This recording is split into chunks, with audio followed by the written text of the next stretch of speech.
எப்படி சிவம் வந்து சிவம்ங்கிற தன்மை எப்படி ஆம்னி பிரசன்ட் எங்கும் வியாபித்திருக்கக்கூடிய தன்மையோ அப்படிதான் குருமார்கள்.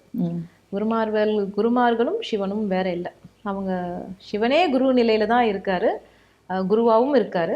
அப்ப குருமார்களுடைய அவங்களும் பிரபஞ்சம் முழுக்க நிறைந்திருக்காங்க. அந்த குருமார்கள் நான் இங்க சொல்ற சித்த குருமார்கள், அந்த நம்மளுடைய சப்த ரிஷிகளா இருக்கலாம், சித்த குருமார்களா இருக்கலாம். 10 இயர்ஸ்ல எனக்கு சித்தர்கள் பத்தின ஒரு கிளிம்சஸ் வருது அப்படின்னா, அது எனக்கு புரியற மாதிரி அது எப்படி இருந்திருக்குங்கிறத நினைச்சு பார்க்கணும். ஏன்னா அப்போ அவங்க என்கிட்ட எவ்வளவு கருணையா என்னுடைய ஜேர்னில இருந்திருப்பாங்கிறத நினைச்சு பார்க்கணும். பிகாஸ் எனக்கு அந்த வயசுல என்ன புரியும்? அந்த குழந்தைய நம்ம இது பண்ணிக்கணும். அவங்க ஏன் லாங்குவேஜ பேசியிருப்பாங்க, அவங்க லாங்குவேஜ நான் பேசியிருக்க மாட்டேன். கரெக்டா? அப்போ எனக்கு அது ரெசனேட் ஆகுற மாதிரியா நிறைய விஷயங்கள் அவங்க வந்து ரிவீல் பண்ணிக்கிட்டே இருந்தாங்க.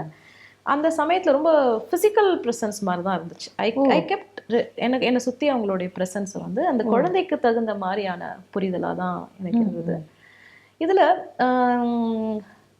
காகபுஜண்டருடைய அந்த வெரி க்ளோஸ் டு ஹார்ட் அப்படிங்கிறது காகபுஜண்டருடைய அந்த பிரசன்ஸ் தான்.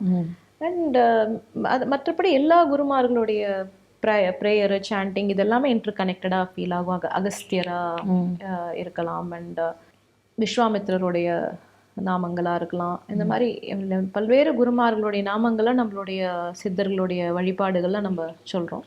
பட் காகபுஜண்டர் வந்து அவரோட பிரசன்ஸ் வாஸ் வெரி ஸ்ட்ராங். உங்களுக்கு ரொம்ப 10 இயர்ஸ் ஓல்டா இருக்கும்போது